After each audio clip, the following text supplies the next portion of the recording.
like to take care of introductions. We have Kelly Bigos, our recording secretary, with us tonight, Tom Wooden, our town manager, Selectmen J.D. Warren, Russ Hoffman, myself, Denise Griffin, Bill Hamlin, and Wendy Wolf. And in the audience, we have our financial director, Julia Latter. So let's start with town manager announcements. Tom. Thank you. I just have a couple of them here. It's that time of year again where the town is being asked to put together a proclamation for Giving Tuesday. And Valerie Augustine asked me to put this together. It's basically a rewrite of last year's proclamation that we did for them with the corrected dates. So I would just ask that the board sign this at the end of the meeting this evening to pass that along to Valerie. Okay. In your mailboxes today, you also got an announcement that the Spruce Wall Lodge has now been added to the National Register of Historic Places on October 8th by the National Park Service. So that's an interesting development. I thought you'd be interested to hear that. Yep. And the only other thing I have is just a reminder that we have a meeting Monday morning with the board chairs and town managers and superintendent of school to discuss the CSD charter again. So that's the second meeting. And It's on Monday, it's going to be at Monday at 8:30. so Yep. that was changed from Wednesday. Got changed this afternoon. Yep. So Okay. that's all I have for announcements. I just have a question. Sure. On the wall, down on the wall, the construction, when is that it's gonna start pretty soon, yeah? 8 Wharf Street? Yeah, Wall Street. Yeah, that was supposed to have 2 weeks, yeah. In 2 weeks, okay. I just want an update, so, good. It's coming. Yeah, thanks. Yeah, cool. All right. No new news on that, though, Jeff? as far No, as they're you're actually still concerned. finalizing all the state permitting. Oh, okay. Okay. Great. All right, any other questions for Tom? No? Okay, moving on to financials. Before you have your expense and revenue sheets, total expenses year to date, $3,323,150. Total revenue year to date, $3,955,985.86. We have, as of today, collected about 55% of our taxes, which the first installment was due September 12th. So we're sitting in good position in tax collection. Does anyone have any questions regarding the expenses or anything? I'm good. Everybody else good? Very good. And accounts payable, $95,729.53. And the total bank balance, $2,665,924. And you will note on the graph that we are about 4.6% over compared to this time last year with expenses, but it is a timing issue because we paid the county bill a couple of weeks earlier than we did this time last year. Plus we put all of our money into our reserve accounts. Great. Good. Good, thank you. Okay, moving on to the consent agenda. So tonight we have to approve the minutes from the October 14th meeting. And then we also have to approve a liquor license for Mama D's, which is technically a public notice or a public hearing. So let's remove the Mama D's from the consent agenda. Okay, great. That's a motion. Okay. Yes, please remove the liquor license for second Mama it. D's from the Okay, consent so all agenda. in favor of removing that, handling it separately? Okay. Move we approve the minutes of October 14th. And I'll second that. Any comments? Nope. We're good. Okay, all in favor of the minutes, approving the minutes? Okay, motion passed. All right, so moving on to the approving the liquor license for Mama D's.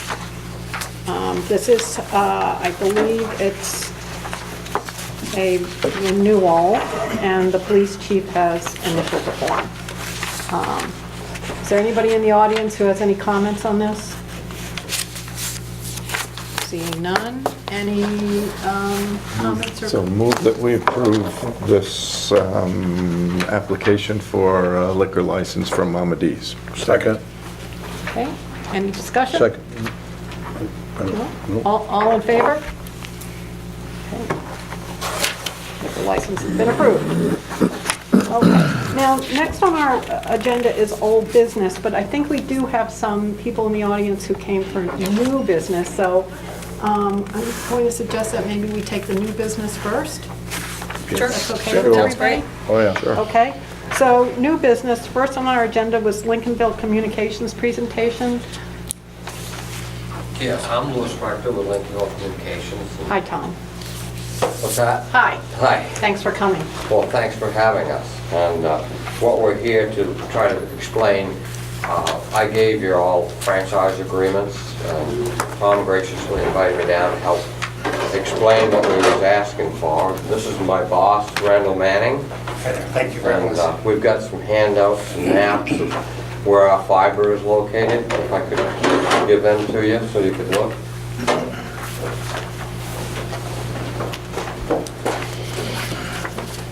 This is our channel lineup. Sure. Please. Yep. Thanks.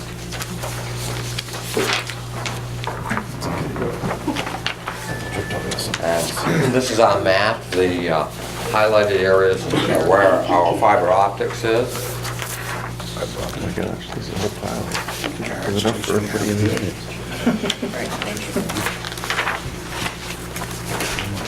Just one? Oh, I didn't get. No, you got what you, I just one sheet.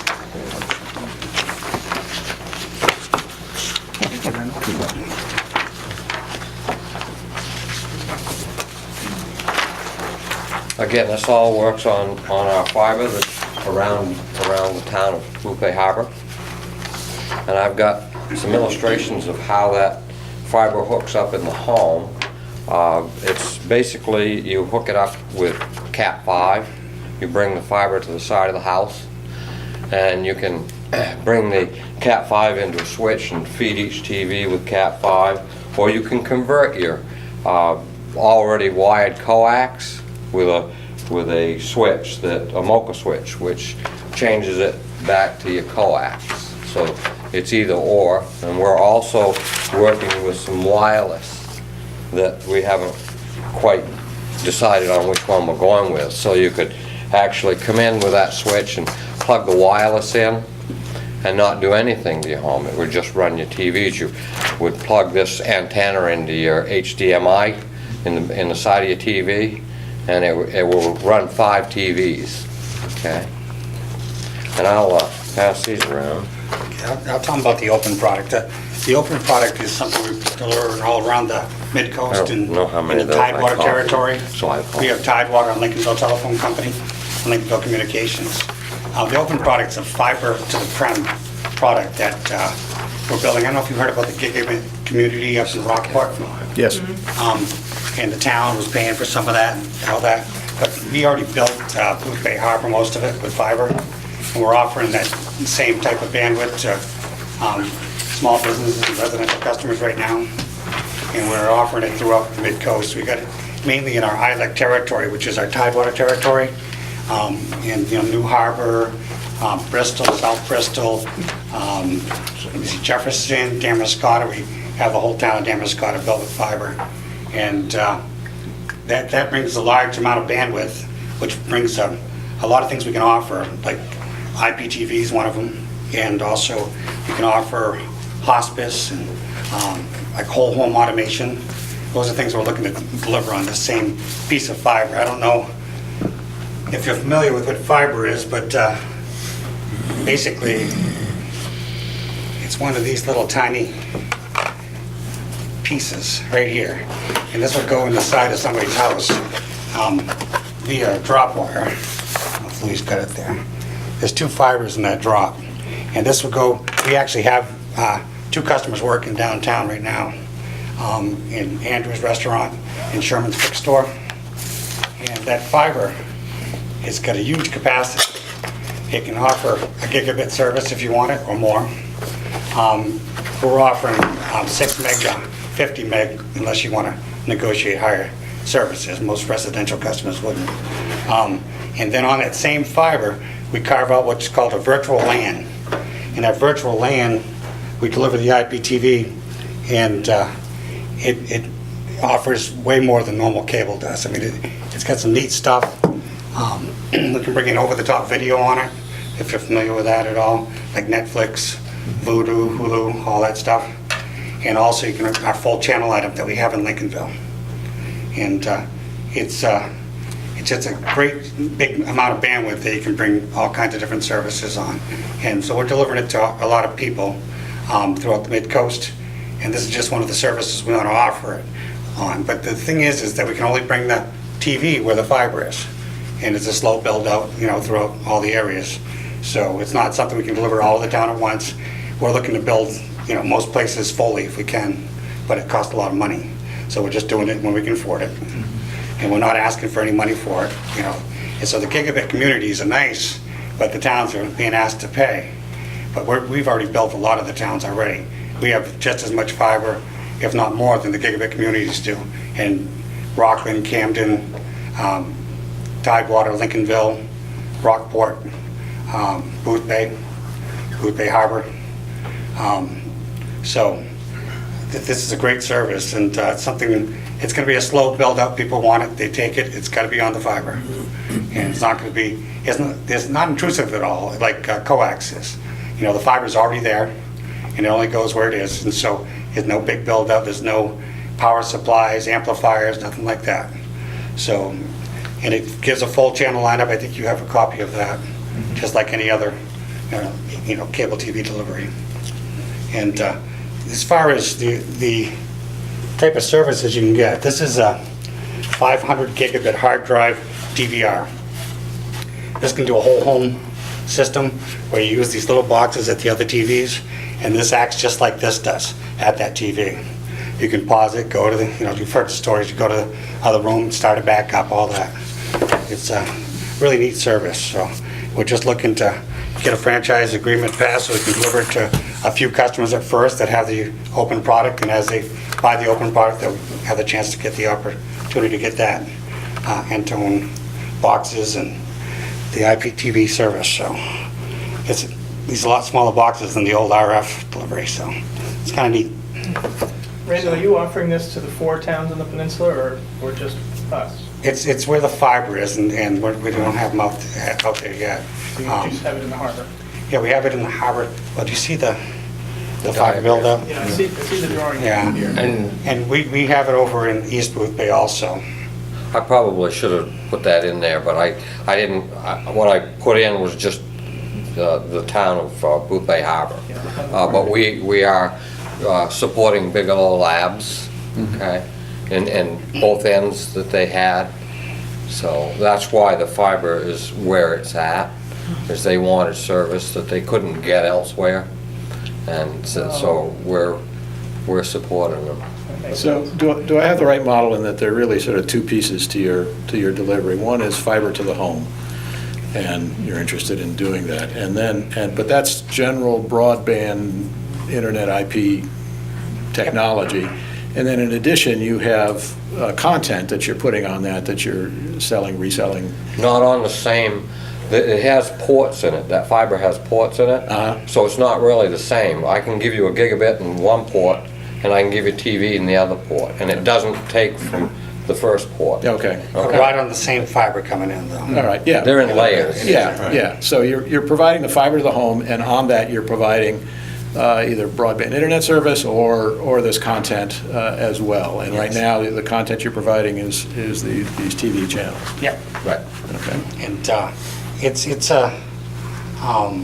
like I said, only goes where the fiber is. Right. And the broadband, if the customers want it, they'll call us and we'll hook them up. We have loops right up in front of Main Street right now, just a drop wire away.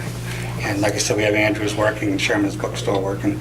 They seem to love it. So it's large bandwidth, it's affordable price. Do you charge for installation to the home? Right now, we're doing a 3-year contract for installation, both with the IPTV and that. Okay. And you get one set-top box, one of these set-top boxes with the install for the 3-year contract. Thanks for the explanation. I'm just curious, you're private business entity, why do you need a franchise agreement? Why do... What do you get for your franchise? Yeah, what are we approving? asking Why us? would we Well, I approve have a a hard time franchise with it. with a private business when you can market yourself as a private business? Well, you know, I have a hard time with that too, because it's not like traditional coax cable where we're kind of imposing on the town by putting equipment in on poles and all kinds of stuff. It's riding on a VLAN, on a piece of fiber. And we could turn it on and nobody even know, but the president of the company wants the town to know that we're here and that we're doing it. And the FCC is saying, calling it cable TV right now. It really isn't the same thing, but it's a full channel lineup like cable TV, but it's not using coax and all the same old delivery. So we're kind of in this flux that the FCC hasn't caught up with what we're doing yet. And so we're waiting for them to make a decision on, is it cable TV or is it a different delivery? And so we decided to go to all the towns that we're doing and talk to them about a franchise and try that method. So you still didn't answer my question. Why do we, as the town, need to enter into a franchise contract agreement that, with one private entity provider? Because that- What benefit do we have other than in the end, the 3%? Basically, that's what you get is the 3%. That's what most of your cable companies and stuff do. We just want it to be the same as everyone else and support the town with the franchise agreement. What do you get from the franchise Yes, agreement? I'm Rather- curious. Not what we get. Nothing, we get it, we deliver it to on our VLANs. We're gonna offer the open product no matter what, that's already here. If we said no, your business plan wouldn't change, right? Well, I wouldn't offer IPTV. I just think it's a nice thing to give to our customer. And right now, the overhead on RPTV, I'm not making any money on it. It's a sticky part. It helps keep the customer. It's another option. It's like the whole home automation that I'm going to offer over the thing, and just like hospice and all the other neat things. And so we have a cable TV company in Lincolnville. We decided to bring it down and give a triple play. We have Time Warner imposing on us in Damascotta, and they're starting to take some of our business. We have a nice channel lineup. We want to be able to compete with them. And we just want to give our customers something they could have that's new and neat. And I built this stuff. That's exactly what I'm after. Is the margin's not huge on IPTV. We got to pay all the content provider. We got all the channels, and they ask a lot of money. But I'm probably going beyond what's important here, but your hook is... No, please do, because I will be next. You have the fiber into the home, and that's been something that's been cherished from Verizon on down. They want to be able to go that last mile and get into the home. So you guys will have that. And then is the idea is that downstream you'll make your nut on the content that you deliver over that fiber. You'll control that fiber. Yes. And therefore you'll have opportunities to make revenue from whatever goes over that That's, fiber in the future. about 3 or 4 years ago, I sat with my equipment engineer. We talked about what things are going to be in the future. Yeah. And, similar to your smartphone, all the apps on it. And I said, well, we got to deliver something that we can offer apps on, because, what Lincolnville Telephone since 1904 has had the telephone company. And, that is slowly, doesn't mean as much as it used to. going away. It hurts. I love the history of the phone company, but it's going to go away, and eventually it's going to be an app on the phone. I mean, just like this right here, you can see it. It's a little phone. I hit that when I want to talk to somebody. Yeah, I've got And the that's same what, thing. Well, that's what it's going to be, and it's going to be a lot less money they pay for it. And already we have people that don't want phone to the side of the house anymore. What does this commit the town to? Obviously, there's no exclusivity here. If another company came in and wanted to deliver fiber to a house, we could sign a franchise agreement with them. Yep. There's no, as I say, no exclusivity. So, The franchise is not to deliver the fiber, though. That fiber, Yeah. we're doing that already. yeah. But I didn't, it's nothing other than the president wanted me to talk to you guys about it. So what is it that you're asking of us? It's just an agreement saying we can do it. And, Did you approve us doing it? Yes, there are places for our signature. Okay. So you have agreement with CMP to use their poles? Yeah. And so forth? yeah, we We pay throughout the whole rent. mid-coast. Yeah. Yeah. Yeah, we're already on the poles, like you said. I'm just curious, one of the things that's in the contract is the capacity to transmit data. Data can mean lots of things. Phone calls, TV, medical records, all sorts of things. And yet I didn't see any sort of discussion of privacy protections or discrimination of types of data. I'm a physician, so some of those things really concern me when we talk about generic sharing of data. Basically, fiber is your best protection in the world. You just don't go out and tap a piece of fiber, okay? It's light. It goes 176,000 miles per second. I'm not talking about tapping into fiber, I'm talking about, I guess, firewalls and some restrictions on types of data that is shared. When we just have an open agreement to share data, I'm just curious. We can change that to television content if you'd like. That would be preferable, That's fine with me. actually. We already do data and stuff with all the hospitals. We have all the mid-coast hospitals Yeah. that we have fiber networks with. Yeah, I mean, with data breaches, ensuring that people have some degree of privacy protection and Oh, that firewall. there's not any kind of concern of sharing of sensitive information. If they are using our product for data right now, then, you know, it's their firewall and whatever they put on the internet, it's on the internet.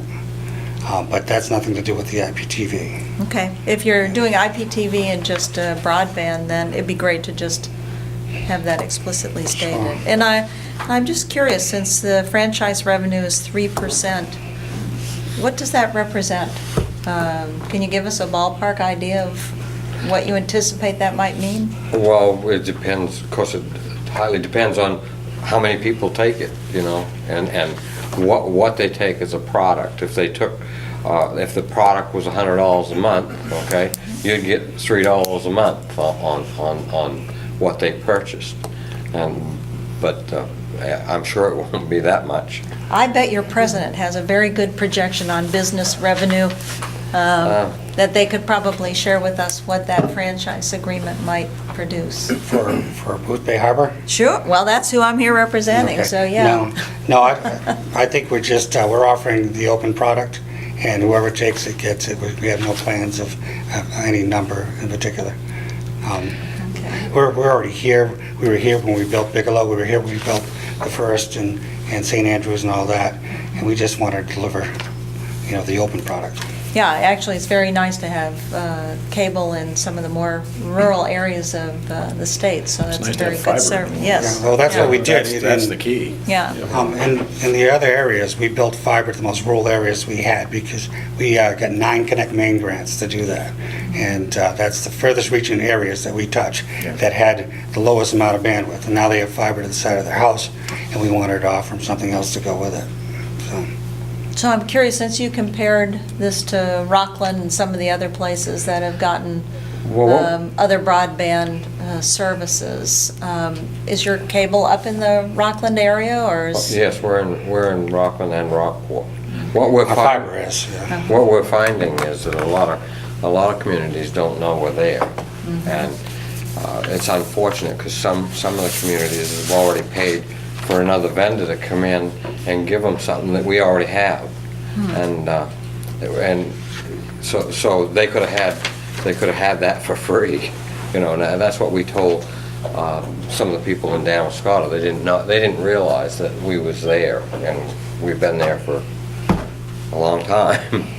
So that's, you know, it's kind of important to communities to be able to offer their business people that high-speed bandwidth for their businesses. Sure. And you have it here. That's excellent. So- It would be great to see a map that includes Boothbay also, if you have fiber cable there, so. And we have fiber going up through it, and it's going down. We actually go, you know, towards Bigelow Labs down East Boothbay right now. And it's redundant going out of the town. It goes up through the River Road and goes up 27. And we did that for the lab at the hospital. Great. But the open product, you know, I created the open product, and the open product was meant to be a DSL type service. And it's, I worked for Verizon a long time ago, and one of the things our customers asked for was larger bandwidth, upload and download. And they wanted something affordable for the small business. You know, there was a lot of enterprise products out there for very expensive size bandwidth. You know, gigabit services, 100 meg services, and redundant services, and you paid a lot for them. But it was the hospitals and the banks and people like that that could afford that. But a lot of small business couldn't. So I created a product that was larger than DSL, gave the customer what they wanted, much more secure, and much more affordable. And that was the whole idea behind the Open. And it's working. They want it. So it's Great. But it sounds like there are already businesses that are taking advantage of your service without us Yes. signing anything. Only The Open product. But the franchise thing is, the president of the company You say just wanted us to talk to you guys about it. So when you say So- the open product, Open is optical premise Ethernet network. Okay. It's, you know, fiber to the prem. It's just a name. We like the idea behind it. And it's, you know, fiber to the prem. It's open. Yeah. It opens up the Yeah. bandwidth. So there's a whole theory behind it. You can have anything you want. This would make TV available to residences. Yeah. Is that what I understand? Yes. The TV through the fiber. But the franchise will open that up, yes. Right now, we're doing bandwidth, only bandwidth in yeah. the town Now, of Boothbay. I asked you earlier if we didn't sign this, what would happen, and you said we wouldn't offer the TV. But am I wrong in saying that you could, if you wanted to? Your president could? Well, No. I would, but the president, who happens to be my mother, tells me not to, so I can't. And you always want to do what your mother says. There's a Yeah, double, that's exactly right, yeah. So I've heard the lecture. So So, without this, if we don't sign this agreement, whatever, can an ordinary resident come to you and say, I'd like to have it in my house? I would say come talk to you guys. Yeah, Yeah, she doesn't want me to deliver unless you guys, Unless we have unless this. you agree to it. Tom, has our lawyers taken a look at this? They've looked through it and they had no problem with it, yeah. Interesting. I have a question. I've heard you both mention a couple of times that either they didn't know the fiber was there or they didn't know that you provided these services. Since we're going to get a 3% commission out of this, what are you doing to market our product so that we make more money? I think the problem with us is we're technicians. Everybody that works for us has done some type of technical work. We're not marketing people. And what I like is Louis, who's been our outside plant manager for years, comes and talks to you and you believe him. All right, because you know, the day you have a trouble, you call it, he's there. He's there to take care of it. And I worked as a technician for 18 years. And that's who we are.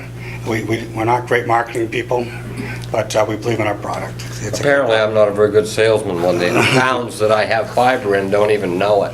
So I guess I'm really slacking. There might be an opportunity there, yeah. Yeah. Oh, I didn't realize that it was going to be such a call. It's a fast-moving thing that's happening now with the gigabit communities. Are you down in Camden? Yes. Yes. Okay, what areas in Camden? We're all through Camden. We got a bunch of fiber in Camden. We built it. So you go from Camden, is there any in Wiscasset? Yep. We have fiber going through Wiscasset. We're pretty heavy in fiber from Bath to Belfast. And we have multiple rings of fiber going through that. We also go to Bangor and we go to Portland. How big is Lincolnville Communications in some measure? They have about 20,000 customers, you know, between all our services. We have an ISP, we have a cable TV company, and we have 3 phone companies. 2 ILEC phone companies, and 1 CLEC who's here talking to you today. How many employees? About 45 Okay. attempts come and go. Yeah. And Lincolnville Telephone Company was a small company in 1904, created in 1904. And it bought out GTE properties and created Tidewater. Shirley did that, who's the president of the company. She's been running it for 30 years. I thought he was going to say that I was there in the beginning. I was going to throw that in there, but This fiber also, where it has a lot better withstanding of, if you have a generator, you're still going to have TV, or you're still going to have broadband, okay? Because it takes, we don't have to have the power supplies out on the poles. I just thought I'd throw that in. I know that you lose power down here once in a while. I see it on my alarms. Us, lose Yeah. power? Come now. I Never. see it at my house. Yeah. But you have repeaters and boosters, right? Nope, we don't need a repeating. Fiber. The fiber The fiber. will go, whatever optics you put on it, Okay. it's gonna go. Everywhere our optics are, we have huge generators and huge Okay, that's what I battery was backup. asking, yeah. Yeah, we have that building on 33 Johnson. Yeah. And we have a generator right there. Okay. And we have equipment in that basement. Okay. And that's where the. That was the question I was asked, if you had a distribution center here. Yes. We're taxpayers. Yeah. What? I said, we're taxpayers. With that, I was just concerned about, the other thing I'm concerned about, service. What about if something breaks down, It goes into alarm and we have a tech, tech goes out? tech goes out, we're 24/7. What are your up percentages? You must have that number. On fiber, it's really good. Do I have to say that? The next thing you know, you got a major cut. But no, we're probably in the 95 percentile. Okay. We noticed that the fiber product doesn't have as nearly the troubles that copper does. You know, the copper with the weather that, increases, decreases with temperature, and obviously water corrodes it. Fiber, we built Edgecombe a while back. They went and got a Connect Main grant themselves. We built the River Road, part of Edgecombe, and we haven't had many troubles there at all. I think that drop wire got ripped down from a truck, and a battery went bad on an O&T that kept the power up on the side of the house.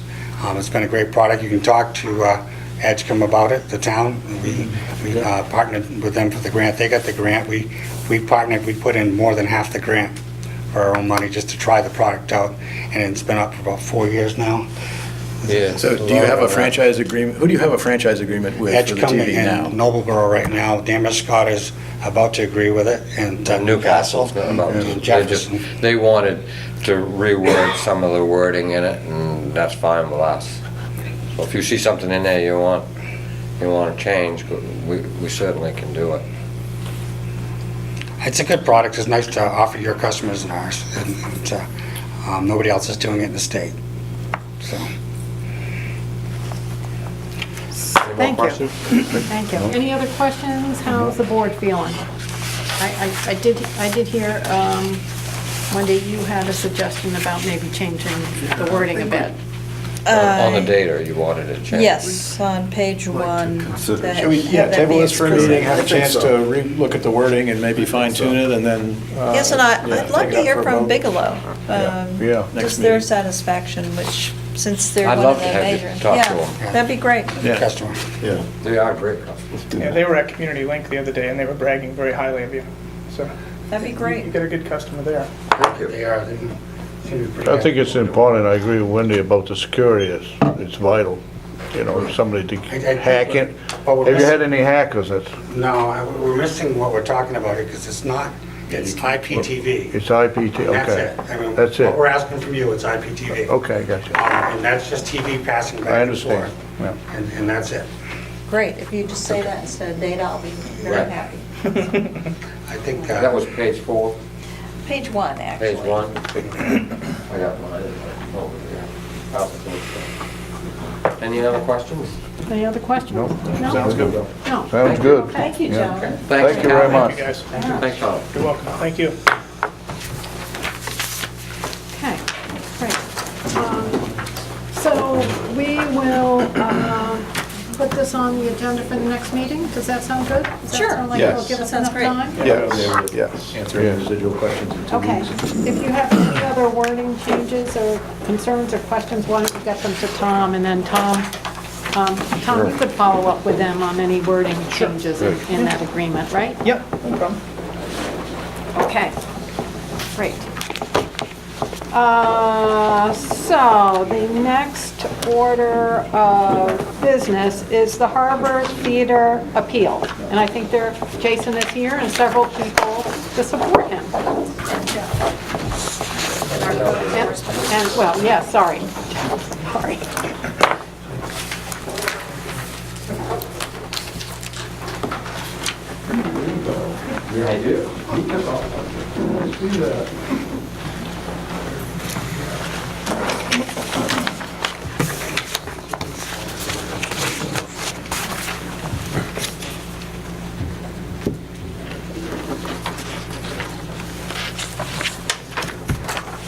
Jason. Thank you.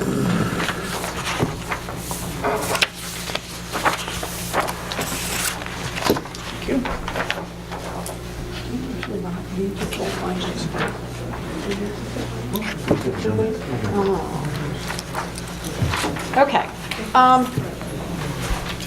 Jeff, am I supposed to read out loud the whole findings of fact? I think you could probably summarize, I'll try to fill in when you guys have your reasonings or... Okay. So, folks, bear with me here. The select board usually doesn't hear an appeal, so I'm not very proficient at it. So you'll have to kind of make do with me.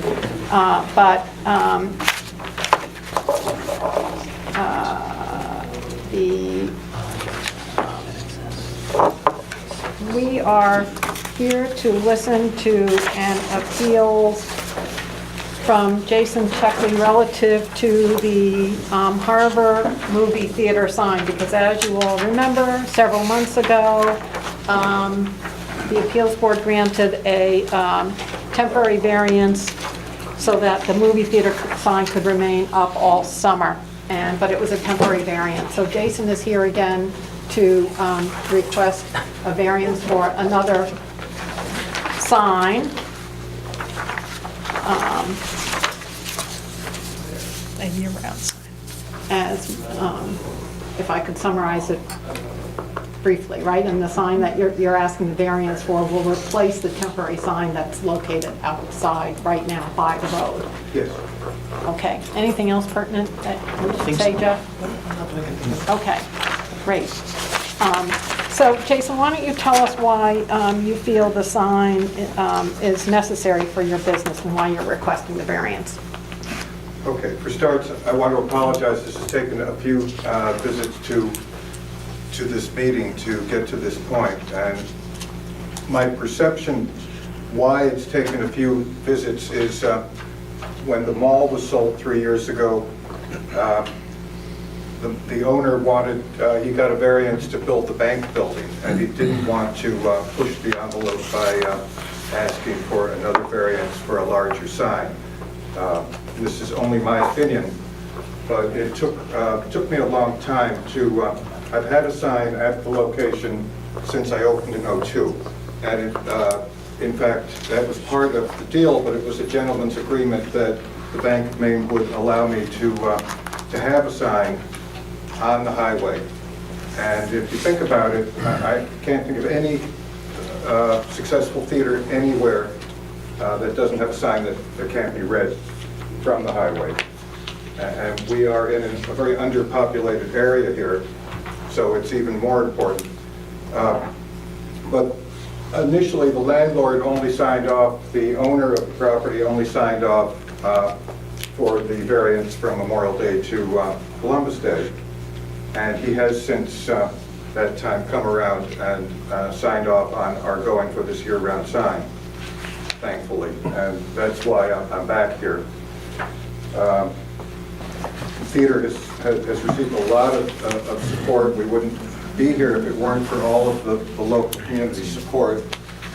I'm going to present to you 400 signatures in a petition, which I know is not all that meaningful, but we do, and this is over 3 weeks, that we had 400 people sign, just suggesting that people support having the theater, and they feel that it's important to be able to read a sign from the highway.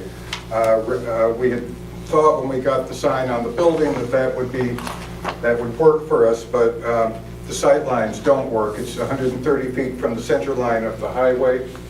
You can't read it when you're driving by. Tourists don't know that we're here. And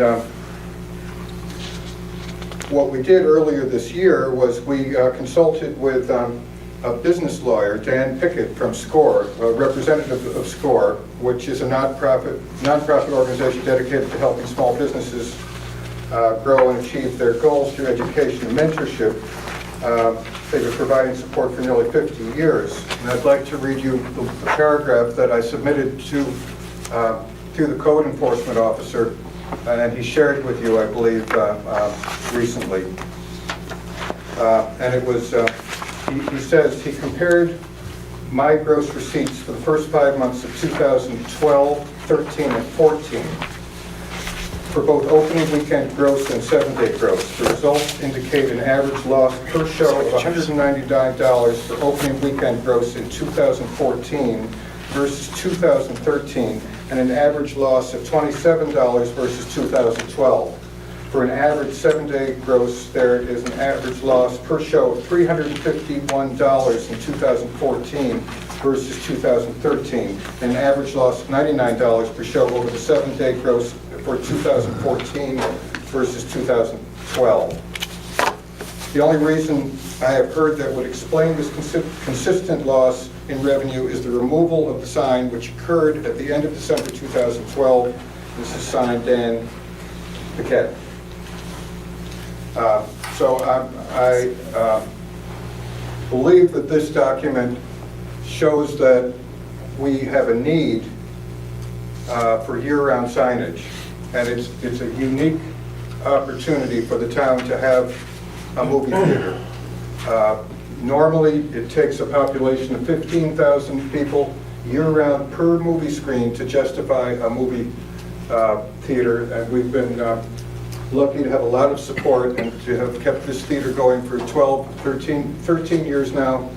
And we're making plans. I signed a lease for 3 more years, and I'm working on plans beyond that to make sure that we continue to have a theater even if I'm not involved.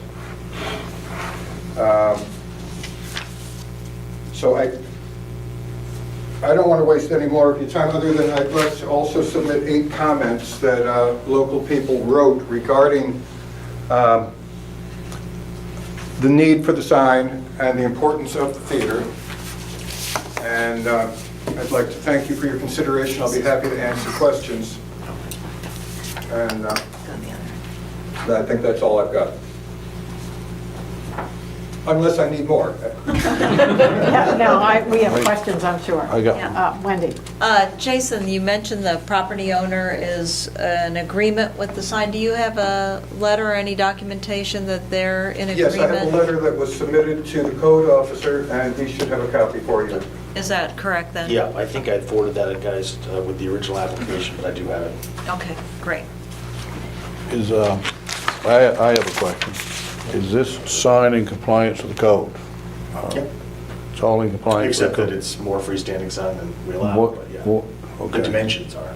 The dimensions is, okay.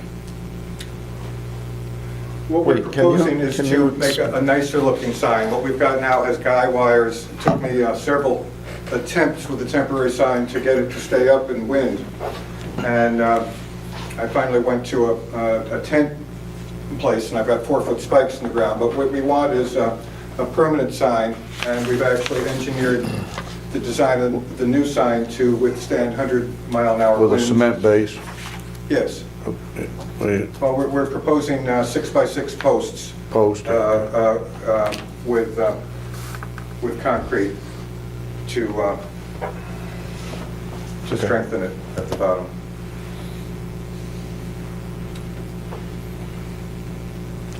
Other questions? Russ, did you have So one? Jeff, yeah, would you say that again? The sign, Well, the height and the width meet our sign ordinance, Mm-hmm. except obviously the only reason we're here it wouldn't meet the code is that it's more freestanding square footage than we allow. but the individual sign But that's not, meets he's the proposing there, code? meets the height. and This standing one. ordinance, Yeah. They meet, okay. I have a comment and a question.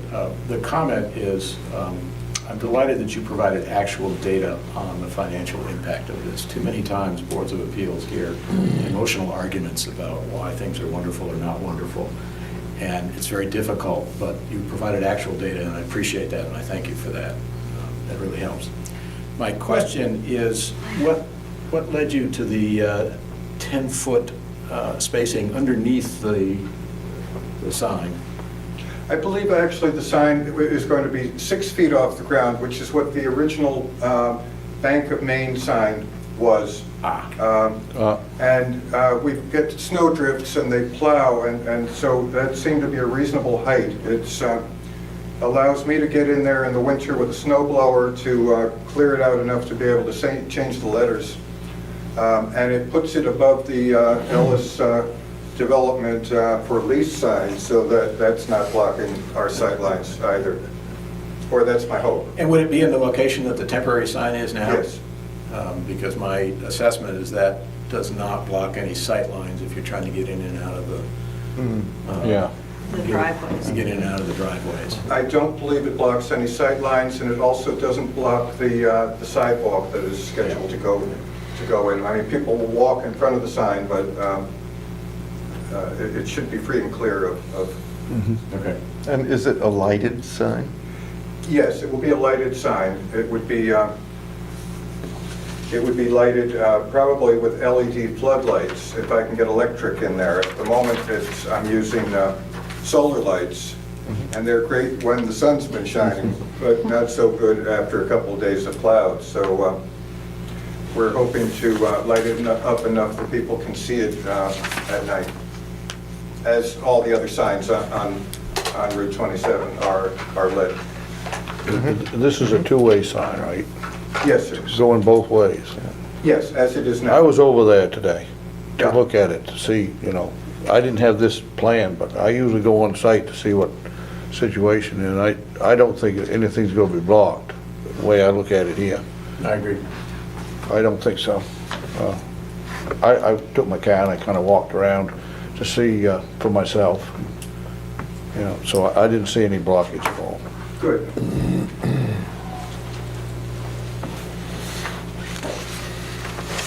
Any other comments or questions for Jason? And then I think we should discuss the four criteria of the appeal that we have in front of us. But any other questions? No? Okay, thanks, Jason. We'll just go and Thank you very much. Talk I'd through say at this. this point, there's no business like show business. I like that. Okay, so the four criteria are, the strict application of the terms of the land use code would result in undue hardship. The term undue hardship shall mean, A, that the land in question cannot yield a reasonable return unless a variance is granted. The board finds the applicant has demonstrated the land in question cannot yield a reasonable return without the requested variance by providing the following information. And I think that's the information actually that you, Yes, the revenue data. the revenue data. Yeah. So, is the board comfortable that, Yep. that the applicant provided that data? Yes. I would say it meets the Yes. criteria. Okay, great. B, that the need for a variance is due to the unique circumstances of the property and not to the general conditions in the neighborhood. The board finds that the applicant has demonstrated the property's circumstances are unique and not similar to the general conditions of the neighborhood by providing the following information. I think Jason certainly spoke to the need for a movie theater sign. Yeah. And the uniqueness of that business. Anybody else? Right, I want to agree. Right, I comment on agree. that? I agree. Yeah, I would agree. Yep. Okay. C, that granting of a variance will not alter the essential character of the locality. The board finds that the applicant has demonstrated the variance will not alter the essential character of the neighborhood by providing the following information. I think it's gonna improve it. Well, he provided observed that- that there has been a sign there since 2002. Right. And he provided a sketch Sketch. of the proposed sign compared to an existing sign. And it's actually an improvement for what the sign that they got there now Yeah, my one comment was the sign that there's now is, is, aesthetically not pleasing. And That's this right. one is much better. This is a lot better. Okay.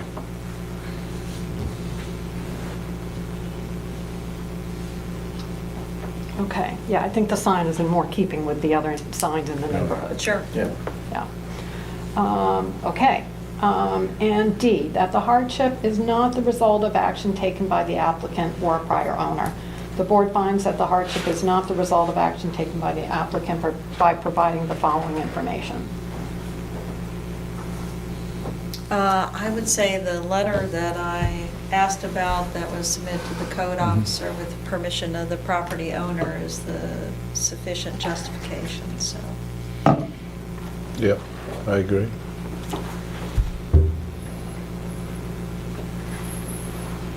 people comfortable Yep. with Yeah. this? I am. Yeah, I'm okay. Okay, then, would someone like to? I move that the Board of Selectmen finds that the applicant has met the 4 criteria required for a variance, and that we approve this variance. Second. Any discussion? No? All in favor? Variance is approved.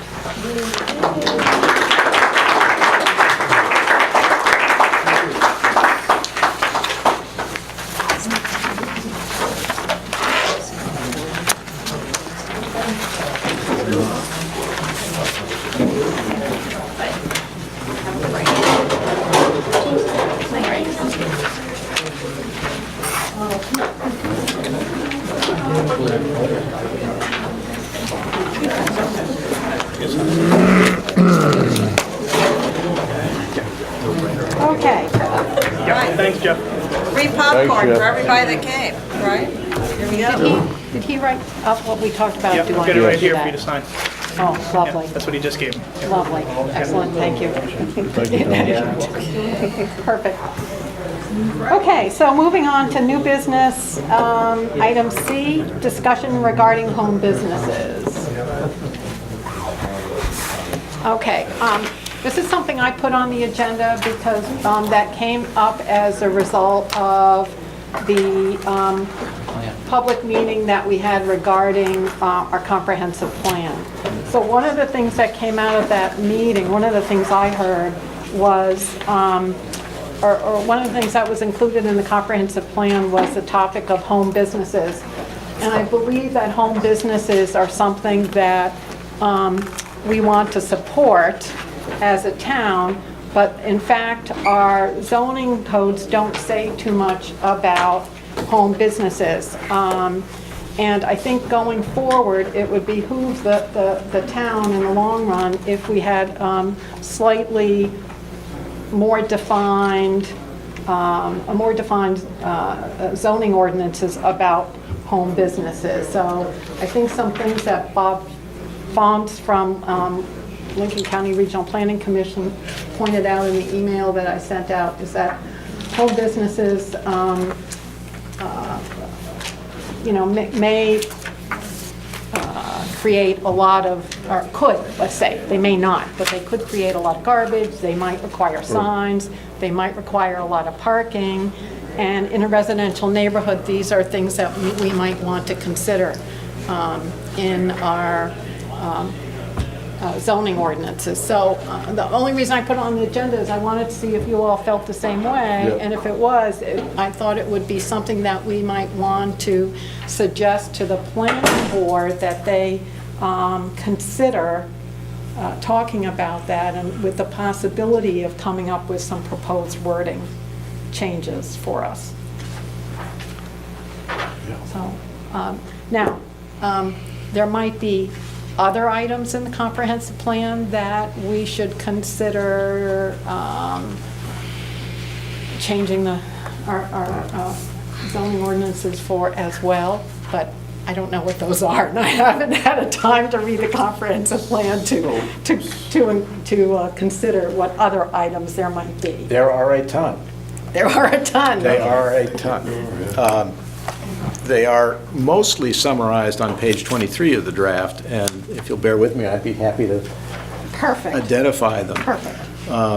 And let me back up and say that these are things that are of interest to the Board of Selectmen, but I will make the point, since I've also sat on the planning board, that the planning board does not report to the Board of Selectmen. It is, its power derives directly from state statute. We can remove them from the board, but we can't change their decisions or alter their decisions. So these are just suggestions and communications. It's not direction. Only with cause. Yeah, only with cause. So under sort of the summary section of the comprehensive plan, I'll just start. It says, make the following revisions to the land use code. And these are all things that are to be considered for changes. They're not directions from the comprehensive plan.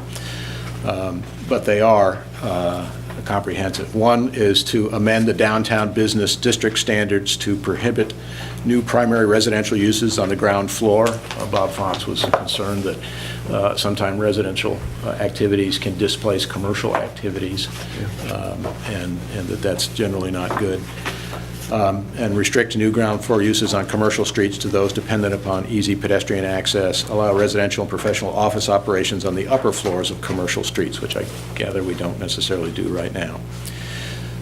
Secondly, revise the general business district standards, amend roadside landscaping, buffering, architectural harmony guidelines in order to improve the appearance of the area, and that's an area that I personally think the town would benefit from activities there.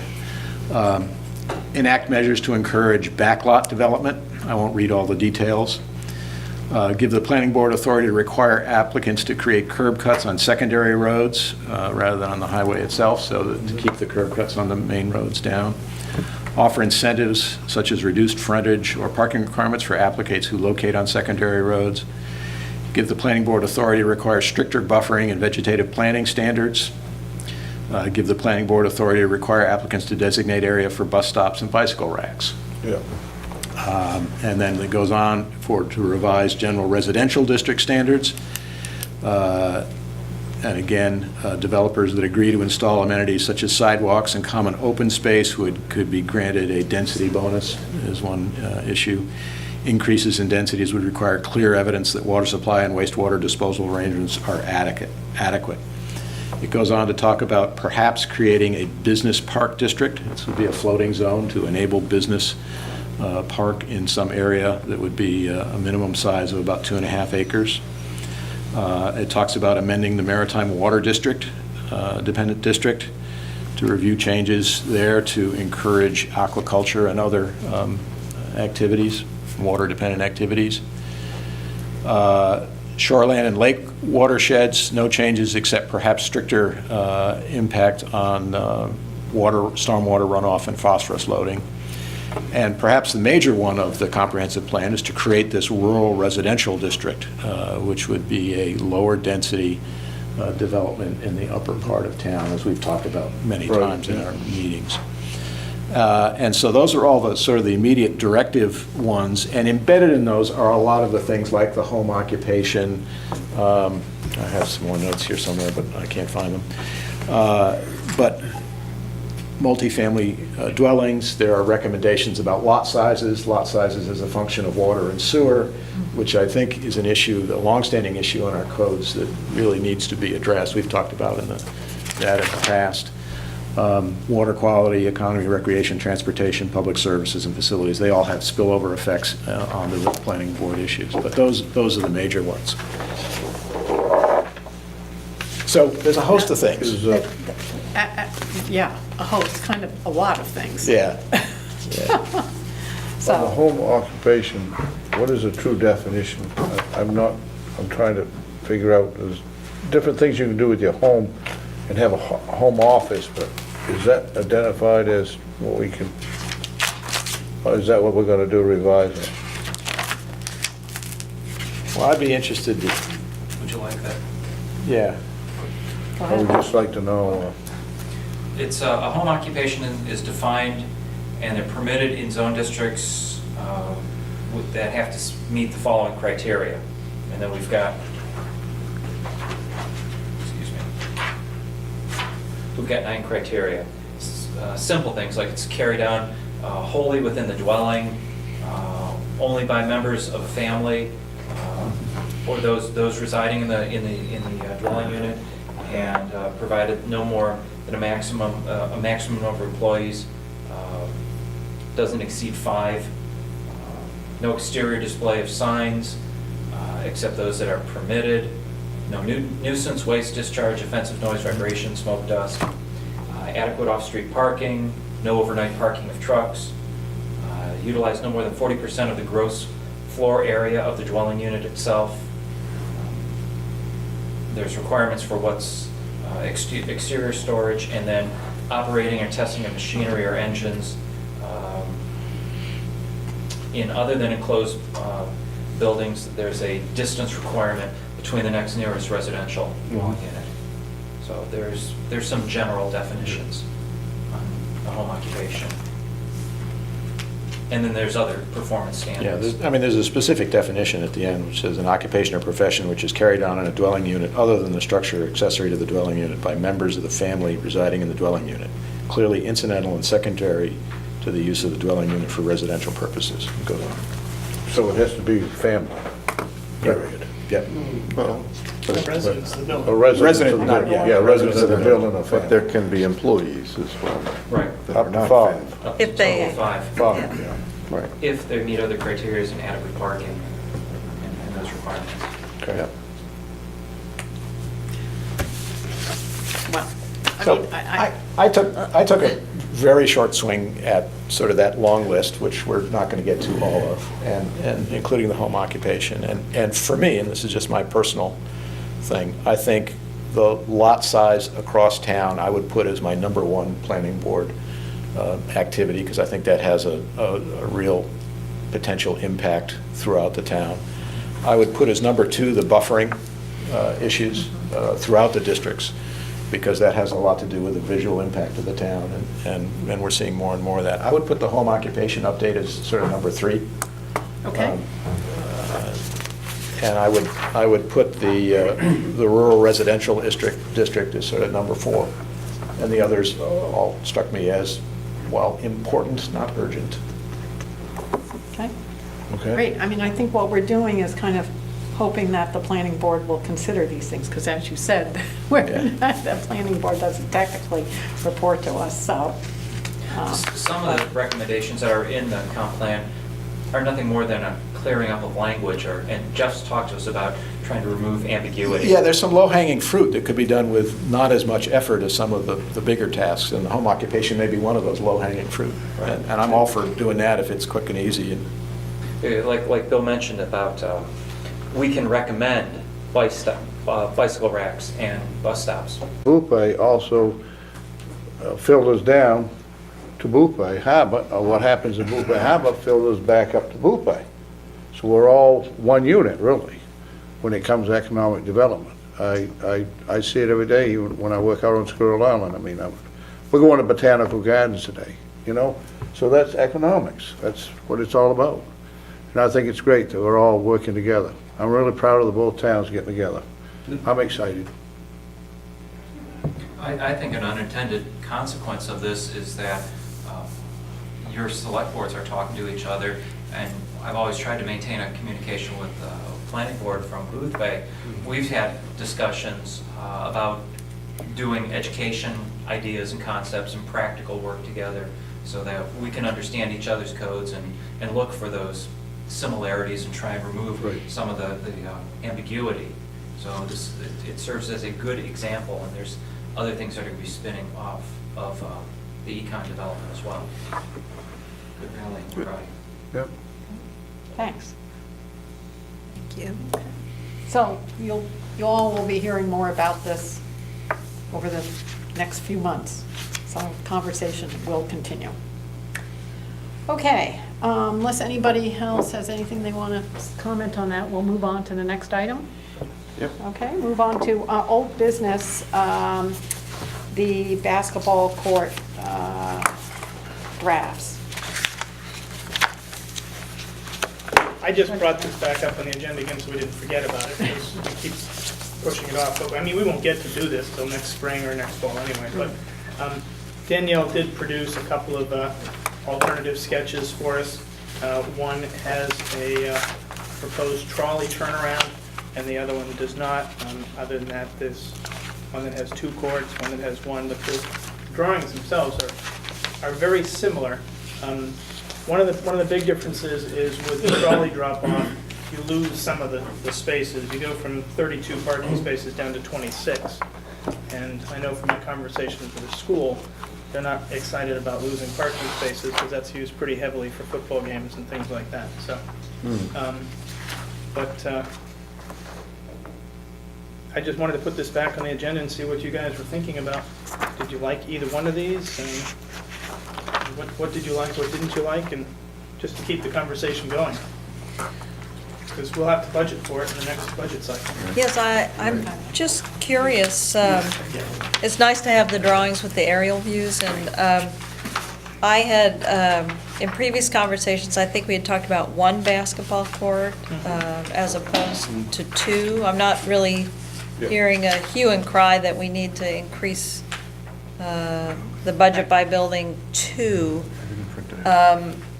Obviously, things that could be done to increase the buffering from the road to look at the existing parking lot would be very, very helpful, since that's kind of the ugliest part of the drive right there. So my tendency would be towards more of the minimalist approach. I think that was the second design, as opposed to the more expansive one, only because I'm just not hearing that we have a lot of kids waiting to play basketball simultaneously outside right now, and it will be a town expense.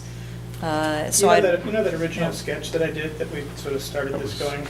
I had the regular full-length court, but I also had some that were side to side on that same court. So you could have a couple of pickup games going on that one court, which sort of satisfied the same thing. So you didn't have two full-fledged courts, but you could have pickup games going in multiple spots on that surface. And what that did was it left enough space between that court and between there and the road, where the bushes and the monument are. So you could put in a buffer barrier of some sort, either picnic tables, make a park out of that, something, so that if somebody did spike a basketball, it was going to hit picnic tables and hit vegetation barriers, and it wasn't going to go out into the street. So, I think having that court as far away as practical from the street is a good idea. Yep. I agree. I agree with that. I like the idea of one court farther away from the road. Yeah. I do. Leaving some more green space. More green space, the better, as far as I'm concerned. Green space or space to do something else with. Yeah. yeah, that'd be great. Yeah, but maybe set back Set from the road. yeah. The tearing down of the tennis court preceded me being on the board here, but I had heard that there were problems with drainage in this area, and I'm just curious how these designs account for that, so these tennis or these basketball courts won't be in the exact same situation, being built on the very spot where there were drainage issues that made the tennis courts vulnerable enough that they got torn down. So how are we mitigating I think you're going to find that? they are very susceptible to the same thing. I mean, you can put, gravel down and build it up to some degree, possibly put in French drains or something, but you're talking a flat meadow that's only within a foot of sea level. So water isn't far below the surface there, no matter what you do. So I don't know how you would prevent that completely. I mean, I know the previous tennis courts didn't have a lot of maintenance put in them. If you're doing this as just asphalt, you're not talking a huge capital expenditure. I mean, you can resurface that from time to time, and it's not nearly as expensive as resurfacing tennis courts. Right. Yeah, I'm just hating to build something where we know there's already an existing issue. I think Tom is right, Yeah. that's a wet area, it's always going to be somewhat of a problem. On the other hand, I think Danielle, in her big fancy sketch, first on, had retention structures underneath the green spaces along the road to capture some of that water and get it into the drainage under Emery Lane. Yeah, that So would be helpful there are to things- fold that in, yeah. I mean, she is aware of that and has done designs to, they're not quite rain gardens, but there are retention features under the grass. Yeah, it's my understanding that any plan changes that differ from her original plans need to get approved by or get sent up to Augusta anyway. Yeah, they'd have to go to DEP. So so those issues will need to be covered. I like the one court concept. Yeah, I like the Much better. minimalist version of this more than I did the other one. I do too. Both of them had that continuing of the trees down along the street down towards Emery Lane, and I think that in itself would be a really nice I think addition. both of the parking structures, in fact, were pushed back from the road to allow what is now required as at least a 15-foot green buffer between the road and the parking, which will help that on either side. I must admit, from a visual aspect, I like the one with the the trolley turnaround, just because it puts a couple more trees in the middle of it there. I'm not sure how critical 6 spaces are, but whatever. Well, I prefer that parking sketch also. I think it's softer and I think it's more aesthetically pleasing. So I like the plan with the slightly fewer parking spaces. I'm not really overly concerned about the number of spaces for football games, particularly if we end up building another field on the other side of the school. That's going to have plenty of parking. So, You mean the track? yeah, Well, that'd be a Yeah. separate purpose. So I mean, Well, right. this is still gonna always be the football field. yeah, I know. Right. But people can walk a little bit. It's good for them. It's healthy. So, The track had a football field in the middle of it on the sketch. I think that's soccer, isn't it? I don't know. I think it's soccer. Yeah. soccer or lacrosse or something. Yeah. And we So- know, once the sketch gets in the newspaper, that's what's going to be built, right? Yeah, right. You know, something to keep in mind too is that as much as people are talking about trolleys lately, that isn't a trolley stop. It isn't a trolley destination. It's a school. And anybody who's riding trolleys is going to be wanting to get around the downtown. Or it's going to be doing the long distance trolley from Dan Moscato down to here. It doesn't make sense to drop tourists off at the school. I mean, you're going to want to bring them into the town. So there isn't much there for a destination for dropping tourists off. Yeah. Unless they want to play basketball. Unless they want to play Yeah. basketball. So, Yeah. yeah, there you go. Right, well, like I said, it may not be trolley now, I don't care whether it's for a trolley now or in the future. I think to me, it's more aesthetically appealing and as one of the areas that is at the kind of close to our gateway of the town. Right. It's just more aesthetically appealing to me. That's my issue. I think we want a softer, more welcoming entrance. We want all of the facilities and all of the business to be more welcoming and more. Well, I think continuing that row of trees down that's in front of the high school, Yeah. continuing down will make Will a help nice a lot. difference. Will help, yeah. You know, it was very disappointing in the last year or so when the bank of trees in front of the mini mall was cut down. Yeah. Right, I know, absolutely. You know, I mean, that was part of this gateway thing and it didn't help. Sure. I got a question. On the drain, you mentioned a good point. On the drain, did you talk to the OTA? We haven't even gotten in figuring out what we're doing yet. No, but I know, but I'm just thinking, DOT, they're slow in operating. So Well, this doesn't have much to do with the DOT at the well, right moment. here will, I think. What's here? What are you talking about? Right entrance to the school entrance, won't it? It's already there. Okay, over to the Emery Lane it will be, that's where. That's already there. Yeah, I think all the Yeah, road cuts all the are already roads there. are No, there. I'm talking about drainage. Well, what are we talking about? I I mean, don't we know. haven't figured that out yet. I mean, digging deeper drainage ditches? Well, there's a drainage ditch right along But Emery I know there's Lane. a certain yeah. amount of footage that DOT owns there. Yeah, I mean, but again, I don't think we have many options. I mean, there's Okay. not going to be an awful lot of improvement to drainage in the meadow. And if anything, that area might get worse when the new sidewalk goes into. You don't Boothbay. remember when that was a pond, do you? I Sidewalks know it's a on the swamp other now. side. Used to be a pond there. So it sounds like we're talking about a hybrid of the minimalist with the extravaganza parking lot. Yeah. Yes? Well, I think before we make any decisions, and we're probably not going to next spring, Right. but I think before we make any decisions too, we should probably bring the school in on this. You know, they do have a vested interest in what we do there. And, I don't think it'd be cool to just say, well, we're going to take away 4, 5, 6, 80-year spaces. I mean, But it's not the school spaces. no, but it's, the school does use it, so. No, I think that's a It's very a good good idea. partnership. Yes, Yeah. I think that's a very appropriate thing. Certainly, we should talk. Well, absolutely, but we need to remember How many that it's spaces town do they property. have now? 32. 32.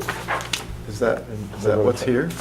No. No. That's, But they're- that may be what's in the existing, 32, yeah, that's in what's the, here. 32 in that in one. Plan B, yeah, the smaller one. That's- Yeah. But in the Small. other one, there's 26. 26. Yeah, Yeah. 26 in the other one.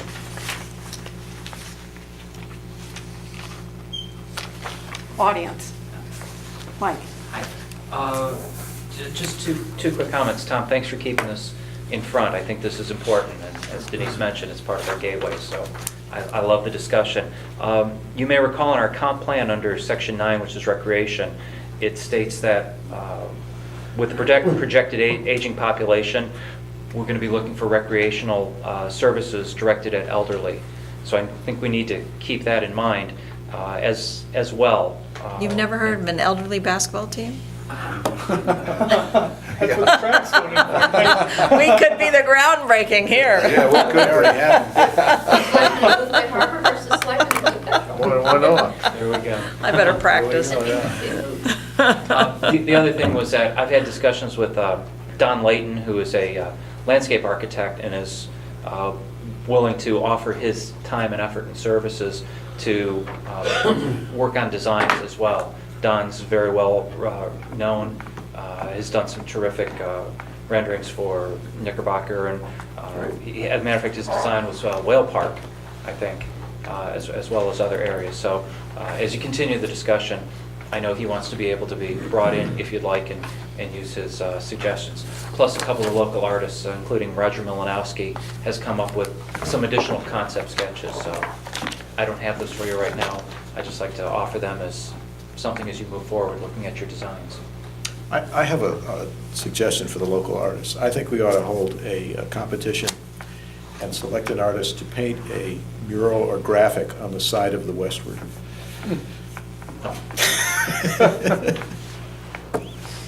A big whale, you know, it would be perfect out there. On the side of what? The large ramshackle ship that's been moored in the harbor for the last 3 years. For God's sakes, yeah, it would be a great improvement. Improvement. They could just paint waves so it Yeah, would fade yeah, into right, the rest right. of the harbor. I'm sorry, Yeah.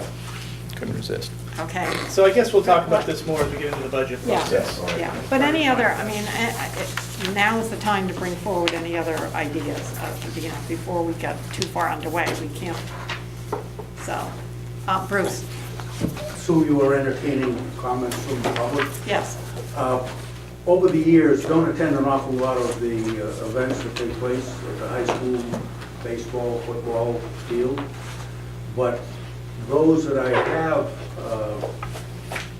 gone to, there's one thing that's been pretty obvious, and that is that we have never considered providing some sort of grandstand or visiting team area over on the Emery Road side of the football field.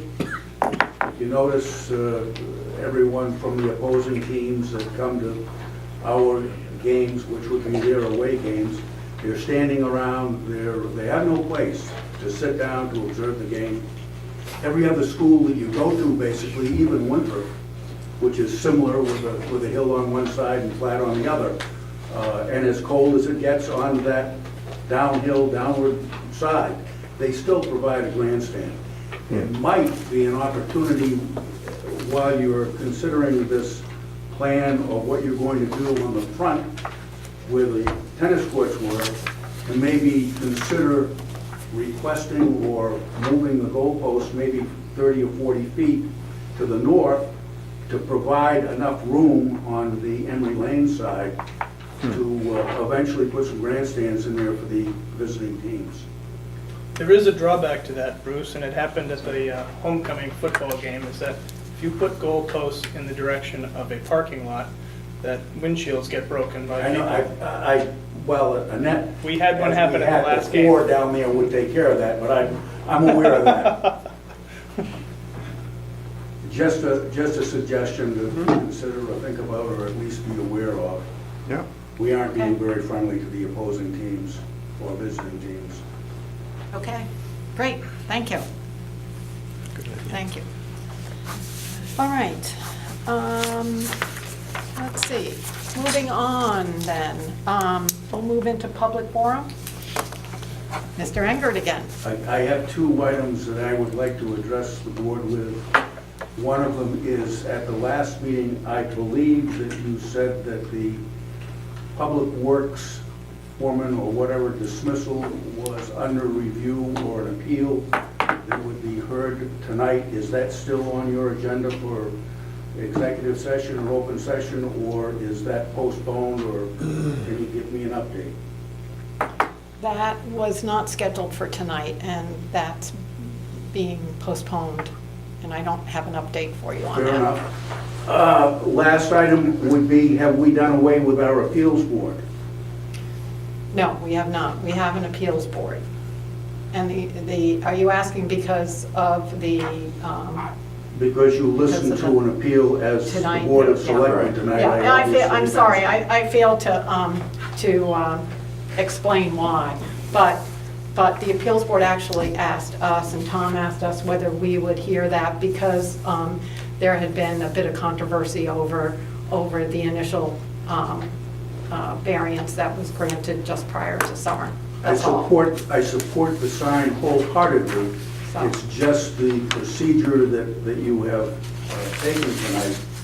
I think that the state statute, or at least the guidance from Maine Municipal, would dictate that if you have a sitting appeals board with a quorum, which would be 3 members, and I assume we do have 3 members on the appeals board, then it is their forum to listen to the appeal, not the Board of Selectmen. And if there were not a quorum of 3, in other words, if we only had 2 members, then yes, you have the authority as the select board to hear the appeal. It's just a technical issue that I am posing. I don't know that you did or didn't act legally or illegally tonight. Although I, again, support the sign wholeheartedly. I can't see the damn thing on the building from the road either. There was a period of time when the Board of Appeals was only down to 2 members, and that may have engendered this schedule, but we are now back to 3 members, so we don't anticipate hearing any more. Yes, and there was a question of at least perceptual conflict of interest with Yeah, the which would drop them appeals below. board Right.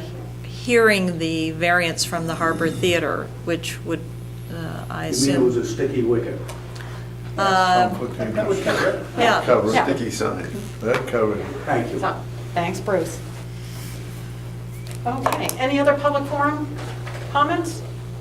No? All right, then if that's the case, I'll ask the board if you would like to move into executive. Excuse me. Yes, I had- I'm I had a sorry. public forum question. Oh, okay. Are we done with signs for the fish pier?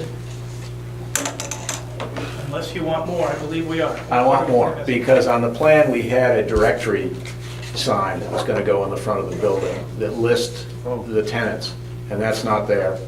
Oh, okay. And secondly, the sign that points to the